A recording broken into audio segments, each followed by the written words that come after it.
नमस्कार दोस्तों, आर्यावर्त में आप सभी का स्वागत है।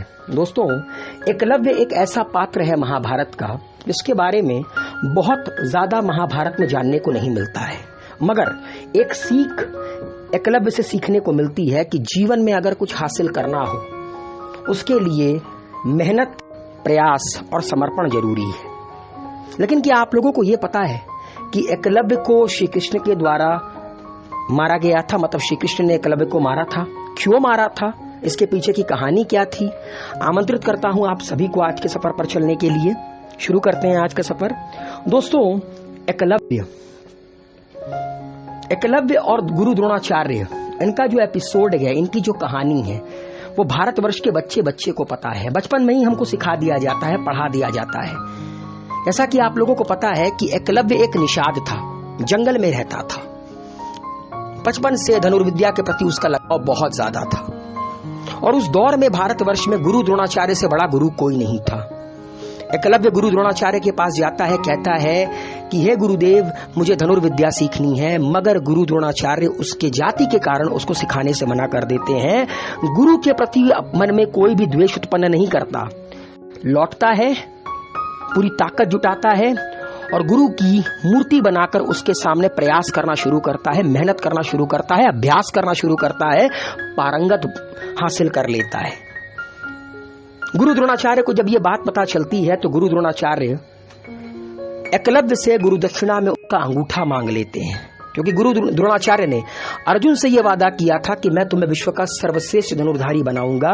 मगर एकलव्य की निष्ठा देखकर, एकलव्य की मेहनत देखकर, प्रयास देखकर कहीं ना कहीं गुरु द्रोणाचार्य का भी आत्मविश्वास डगमगा गया था कि अगर यह बिना गुरु के इतना बड़ा धनुर्धारी बन गया तो अगर इसे गुरु मिल गया तो फिर तो अर्जुन का सर्वश्रेष्ठ धनुर्धारी बनना बहुत मुश्किल है। एकलव्य ने हंसते हंसते गुरु को अपना अंगूठा दे दिया। उसके बाद दोस्तों, शायद बहुत कम लोगों को पता है कि एकलव्य के जो पिता थे उनका नाम था निषाद राज हिरण्यधनु। निषाद थे हिरण्यधनु, जंगल के राजा निषाद राज हिरण्यधनु। उनकी मृत्यु के बाद एकलव्य राजा बनता है, निषादों का राजा बनता है। और एकलव्य जिस राज्य का राजा बना उसका नाम था श्रृंगवेरपुर।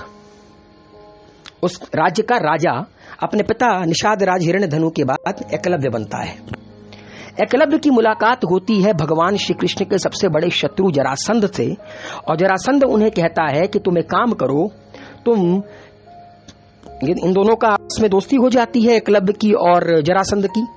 जरासंध कहता है एकलव्य से कि तुम एक काम करो, तुम वासुदेव की नगरी मथुरा पर आक्रमण करो। एकलव्य भी मथुरा पर आक्रमण कर देता है। लेकिन दोस्तों, एकलव्य का अंगूठा नहीं था, मगर फिर भी वो 4 उंगलियों से इतना गजब का बाण चलाता था कि एक साथ लाखों बाण मारने की क्षमता थी उसके अंदर। एकलव्य पहुंचता है मथुरा के द्वार पर, युद्ध शुरू होता है। अब मथुरा पर आक्रमण हुआ है तो भगवान श्री कृष्ण तो आएंगे ही। भगवान श्री कृष्ण पहुंचते हैं और वो एकलव्य के कौशल को देखकर अचंभित हो जाते हैं। लाखों बाण मार रहा था बिना अंगूठा हुए। भगवान श्री कृष्ण भी उन मंत्रमुग्ध हो जाते हैं उसकी युद्ध नीति को देखकर, उसके अस्त्र शस्त्र के प्रदर्शन को देखकर। भगवान श्री कृष्ण भी क्या उठते हैं कि अद्भुत पराक्रमी है ये। ऐसे पराक्रमी भारतवर्ष में कभी कभी पैदा होते हैं। एकलव्य, तुम्हारा नाम स्वर्ण अक्षरों से इतिहास में लिखा जाएगा। और श्री कृष्ण ये भी जानते थे कि जरासंध से इसने हाथ मिला लिया है। कल को महाभारत के युद्ध तक अगर ये जीवित रहा तो ये कौरवों की तरफ से युद्ध करेगा, कौरव सेना और बलशाली हो जाएगी, अधर्म और बलशाली हो जाएगा। इसीलिए भगवान श्री कृष्ण ने ये सुनिश्चित कर लिया कि एकलव्य को मरना पड़ेगा, क्योंकि एकलव्य नहीं मरा तो फिर दिक्कत हो जाएगी। वो धर्म युद्ध था, धर्म युद्ध के यज्ञ में आहुति तो दी ही जाएगी। आहुति एकलव्य की भी दी गई और भगवान श्री कृष्ण ने उस युद्ध के दौरान एकलव्य को मार दिया। इसलिए नहीं मारा कि कोई पर्सनल दुश्मनी थी, इसलिए मारा ताकि आने वाले भविष्य में एकलव्य अधर्म के तरफ से ना लड़े, इसीलिए महाभारत के उस यज्ञ में आहुति दी गई एकलव्य की। उम्मीद है दोस्तों आज का सफर आप लोगों को पसंद आया होगा। और हाँ दोस्तों, एक बात और,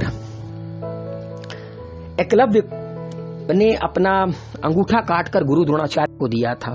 भगवान श्री कृष्ण ने एकलव्य को एक आशीर्वाद भी दिया मरने से पहले कि अगले जन्म में तुम द्रुपद के घर पैदा होगे और गुरु द्रोणाचार्य की मृत्यु का कारण बनोगे। यही एकलव्य अगले जन्म में दृष्टद्युम्न बनकर पैदा हुआ, जो पांडवों का सेनापति बना, जो गुरु द्रोणाचार्य की मृत्यु का कारण बना। तो दोस्तों, आर्यावर्त को अपना प्यार देते रहिए, वीडियो को लाइक शेयर कमेंट कीजिए, हेल्दी रहिए, सेफ रहिए, मस्त रहिए। शुक्रिया, अलविदा, टेक केयर।